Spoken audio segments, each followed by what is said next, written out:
السلام عليكم، مرحبا بكم في احداث جد رائعه ومشوقه من مسلسل حكاياتي. ما تنسونيش الكبيدات من اللايك والاشتراك في القناه وتتمه الفيديو من الاول للاخر، وشكرا لكم مسبقا.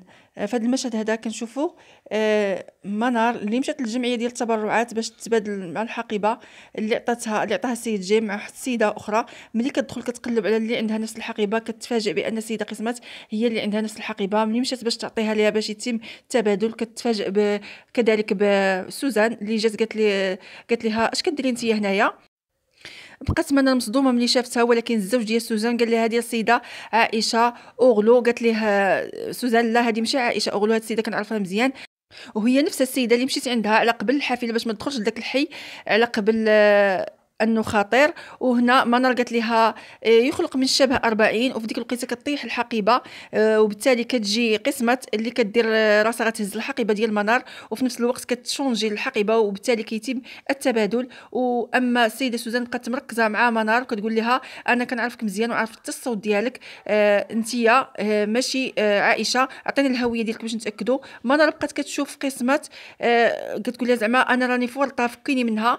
ما كان على قسمت الا انها ملي دايز النادل كطيح له الصينيه وكتثير الانتباه ديال كلشي اللي حاضر تما. وهنا الزوج ديال سوزان اللي تيقول لهم صافي ما وقع حتى شي حاجه. وفي ديك اللحظه كانت هربات منار وركبت السياره ديال جيم ومشات داها الشيفور بعد ما قالت لها هاد الحقيبه عطيها السيد جيم.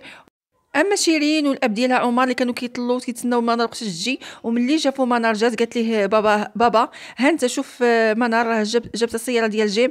قال لها باها لا هذه تقدر تكون ديال السيده فضيله، انا غادي نمشي دابا نعس. قالت لي واش ما غتسولهاش في كانت؟ قال لها انا علاش غنسولها، الحمد لله انها من جات على خير وبخير. قالت لي واش انت ماشي الاب ديالها؟ قال لها بالعكس انا الاب ديالها وما عنديش حق انني ندخل فيها لانها مرا ناضجه وعارفه شنو كتعمل. اما منار طلعت مباشره عند جيد رجليه تحطوا عليا، عييت بداك الصباط الطالون. قالت لها جيداء شرحي ليا. قالت لها منار وفي الحق وقعت امور اللي هي غريبه. قالت لها عاودي ليا. قالت لها عيطي لنا ريمان باش نعاود لكم بجوج. قالت لها ريمان راه دات الاب ديال جيم ومشات للدار ديالها وهي تقول لها منار المهم انا هادشي اللي غنقوله لك ما تقوليه حتى لشي واحد حتى نتحقق. جيم راه ما وصلنيش حتى البلاصه، خلى غير الشيفور اللي وصلني لديك الجمعيه ديال التبرعات ومعطاني واحد الحقيبه. ملي دخلت باش نعطي نقص نقلب على نفس الحقيبه كنتفاجئ بان اللي عندها نفس الحقيبه هي السيده قسمت. وهي تقول لها جيداء اش تقولي؟ قالت لها كيف ما كتسمعي سيده جيداء هي اللي عندها نفس الحقيبه. حتى انا تصدمت وما عرفتش. المهم هادشي هو اللي خصني نعرف. وهنا كنشوفوا منار بعد ما طلع النهار هبطت هي وليداتها باش تصيفطهم للمدرسه قبل ما تجي الحافله النقل، لان الشيفور قالت لها جيهان ماما راه قال لنا نلقاكم موجودين قدام الباب. وفي ديك الوقيته كيجي عندهم عمر كيسلم عليهم وكيقول لمنى صباح الخير كيفاش دوزتي الليله ديالك؟ كتقول لي راه دوزتها مزيانه. كتقول لها بنتها ما كنتيش ماما عند السيده فضيله قلتي لنا غنمشي لعيد ميلاد ديال الصديقه ديالي.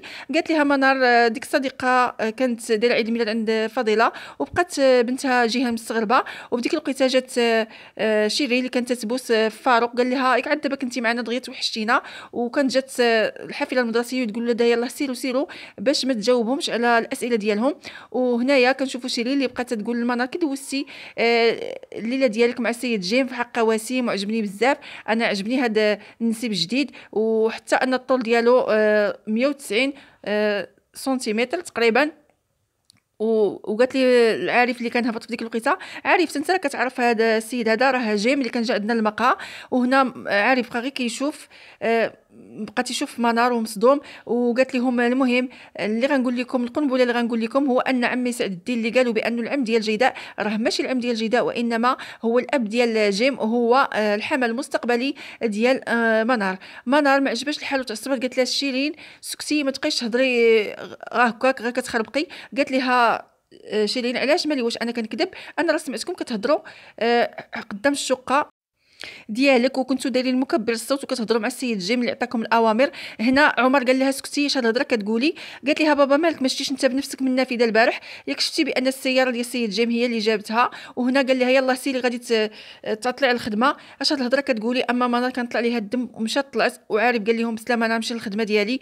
وبقات يقول لها باها انا متاسف عليك بنتي على هاد الافعال ديالك وهاد الهضره ديالك. وشيرين تبعت منار بعد ما طلعت كتقول لها عافاك قولي لي واش هاد جيم واش الحبيب ديالك والمدير ديالك في نفس الوقت؟ لانه شفتو كيتكلم بالنبره ديال المدير. قالت لها منار هاد الشيء ماشي شغلك، انا راه كنتملك نفسي بصعوبه قدامك، راه غادي نشدك غادي نضربك. قالت لها شيرين واش باغا تضربيني؟ الا ضربتيني تفكري بانني داك النهار فاش صرفقتيني راه انا رديت عليك وعطيتك ضرب مبرح. وما كان على منار الا تقلب الدوره وتمشي لعند جيداء اللي تدق عليها وتقول لها جيداء حلي حلي وشيري اللي لاصقه في منار وكتسولها. جيداء فتحت الباب قالت لها منار عافاك لما فكيني من هاد شيرين قبل ما ندير شي جريمه. قالت لها جيداء شنو بغيتي انت على الصباح علاش تتحكري؟ قالت لها انا بغيت نسول اختي على بزاف انت بني الفضول. ومني دخلت منار قالت لها شوفي هذه كنفكر انني نشدها من الحنجر ديالها ونضغط عليها بقوه حتى نقتلها. وهي تقول لها جيداء علاش ما ضربتيهاش ديك الساعه تضربيها؟ قالت لها منار كانت حابه بانها بنت طبيعيه وبانها ولات اختي حقيقيا. وهنا بقات تقول لها بصراحه ما كرهتش نهجم عليها ونضربها. قالت لها جيداء كون ضربتيها كون انت فشيتي الغليل ديالك. قالت لها بصراحه عندك الحق جيداء.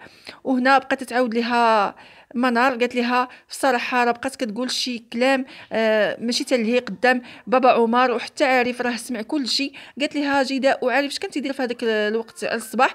قالت لها ربما كان غادي الخدمه وراه بقات تجبد بان السيد جيم هو الحبيب ديالي وعاودت كل شيء. وبقات هنا جيداء كتقول لها بصراحه اللعنه عليها. وهنا منار شافت واحد الصوره اللي مقلوبه فوق الطابله وقالت لها شنو هذا الشيء؟ قالت لها جيداء عافاك ما تحليش ما تشوفيش هذه الصوره هذه.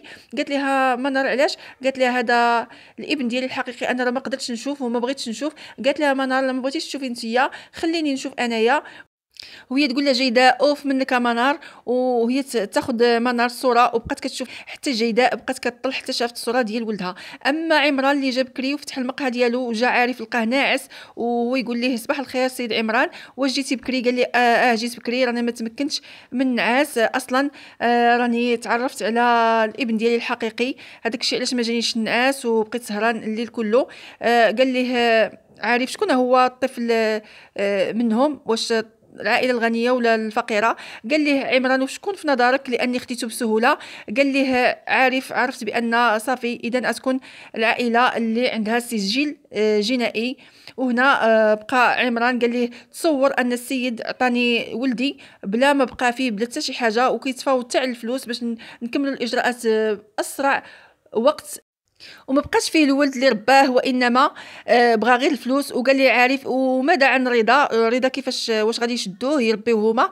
قال ليه عمران انا راه اتصلت به على بخصوص رضا وما لقيت معاه حتى شي مشكل حتى هو تفاوض معايا عليه وبغى الفلوس باش يعطيه ليا. قال لي ما عندي حتى شي مشكل عطيني غير الفلوس. وهنايا بقى عارف كيضحك قال له والله لا صراحه هذا خبر مفرح واش قلتيها الجيداء؟ قال ليه عمران انا تنتصل بها ولكن واخده مني موقف. ويقول ليه عارف واش نتصل بها نقولها ليه نقول لها انا ما كانش عندك شي مانع؟ قال لي عمران ممكن ما عندي حتى شي مانع انك تتصل بها ولكن ما بغيناش نسرعوا في الموضوع خلينا حتى نتاكدوا اننا خديناه 100% ونحلوا المشكل ديال الفلوس.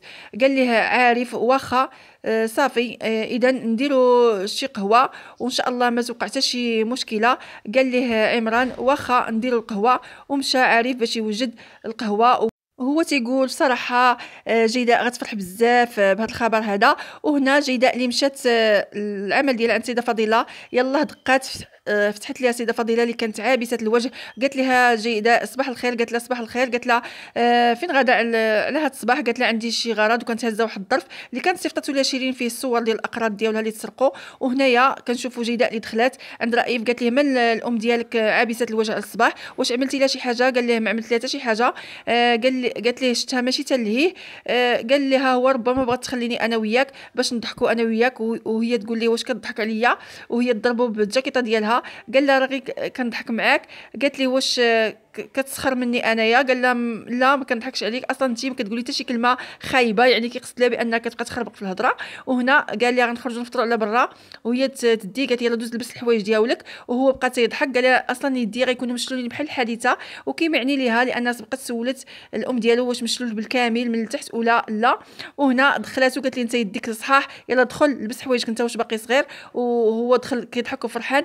اما سيده فضيله اللي مشات عند المجوهراتي اللي مشات عنده بواحد كارت فيزيت اللي كانت خلاتها ليها شيرين في داك الظرف اللي كانت رسلاتو ليها ملي دخلات عند المجوهراتي قالت ليه معك السيده اغلو، قال لها مرحبا مرحبا وعرفها وبقى كيشوف فيها. قالت ليه شوف انا جيت عندك على واحد الاقراط والخاتم اللي مسروقين من الدار ديالي هنا. بقى كيشوف فيها مصدوم. قالت ليه اكيد عندك كاميرات كتسجل، بغيت نشوف كل شيء. وهو بقى غير كيشوف ومخلوع. اما السيده قسمت اللي مشات عند جيم قالت ليه صيفطيني بصعوبه لديك الحفله باش مشيت تما كينات، وتفاجات بالمنظر اللي كاينه تما. الحبيبه ديال اخي السابقه، واش نتايا كتلعب معايا شي لعبه هنا صغيره؟ قال لها لعبت معك غير لعبه صغيره وماشي مشكل. قالت لي علاش دخلتي منار في هذا الشيء هذا؟ قال لها منار هي جزء من الفريق اللي كيخدم معنا، هي والصديقه ديالها جيداء. قالت لي علاش دخلتيهم في هذا المشكل هذا؟ واش ما عرفتيش الخطوره ديال هذا الوضع هذا؟ هي تقول لي هي كان قلت لك خدم غير نريمان بوحدها معاك، علاش خدمتيهم هما؟ يا خليهم في التقار. قال لها هو الشيء الخطير اللي عندي انا هو انك انت وعمران غادي لطريق الزواج وباغيين تزوجوا مع بعضياتكم، وانت عارفه بان الحياه ديالي انا وياك راه كشخص واحد، وانا تنقول ما غتزوجيش بعمران، وحتى انت غتقولي ما غتزوجيش بعمران. وهي تقول ليه قسمت واش انا الدميه ديالك، واش انا اللعبه ديالك؟ ما يمكنش دير فيا ما بغيتي. قال لها ولكن ما لاحظتيش بانني كندور كما بغيت؟ قالت ليه غير كيجيب لك الله، انا ماشي لعبه ديالك، انا الحياه ديالي يعني غندير الحياه ديالي بوحديتي. وبديك الوقيته كتهبط وهو بقى كيشوف فيها من الفوق وهي كتنفعله، وهي تجبد واحد الساروت وبقات كتشرط دوك السيارات الفاخره وهو كيشوف فيها ولا يحرك ساكنا. ما قدر كاع يقول لها شي حاجه. وملي مشات للمكتب ديالها كتلقى منار اللي كتسناها وكتقول لها السكرتيره هاد السيده كتسناك. ومنار قالت لها السيده قسمت انا جيت عندك باش نتكلم معاك.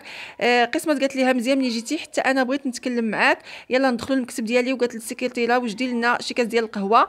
وقالت لها منار ما بغيت لا قهوه لا والو. هنا كتسالي الحلقه ديالنا. كنشكركم بزاف احبتي والسلام عليكم.